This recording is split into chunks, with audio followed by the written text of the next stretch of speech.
Hey there guys, so I'm back with episode 9 of series 2 of Dino Fury The Hunt. And yes, I know I'm so late for these and I'm trying to at the moment I'm just going to get these all recorded, then work on the video editing process because I can't be asked going back and forth.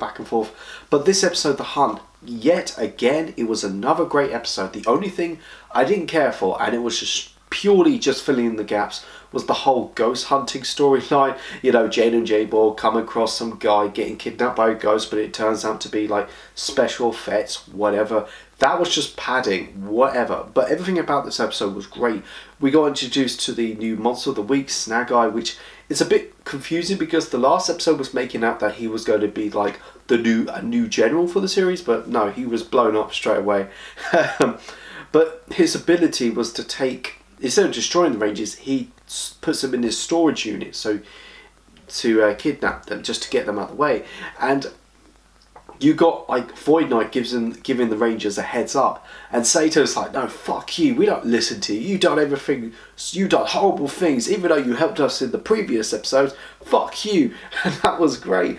And it got to the point when Harvey and Void Knight have to work together to take down Snag-Eye. Luckily Sato managed to escape before Harvey gets kidnapped, which leads into the Dino Knight battle armor, which originally it's actually Void Knight's armor, but he's been using the Dino Knight morpher, and he gives it to Sato, and he becomes he has like the Dino Knight armor. And yes, this is kind of like the battleizer for the series. It's a very beautiful looking battleizer with the whole bronze and the nice chrome pieces to it. It's very nice.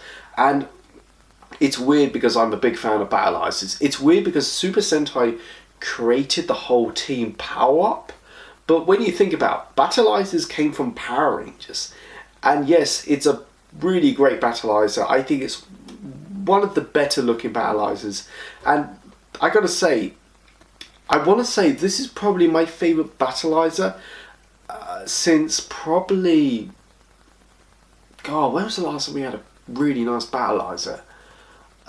Mystic Force had the SBD, like ages, like the last, I want to say this is my favourite battleizer since Shogun mode from Samurai, but Shogun mode was never used.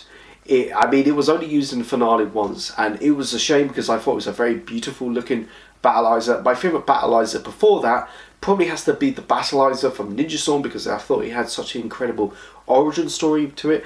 But anyway, yes, this episode was great, and we got to the point when Void Knight doesn't have his armor anymore and he gets kidnapped, or shall I say Tarek, which leads into some really great stuff for the next two episodes.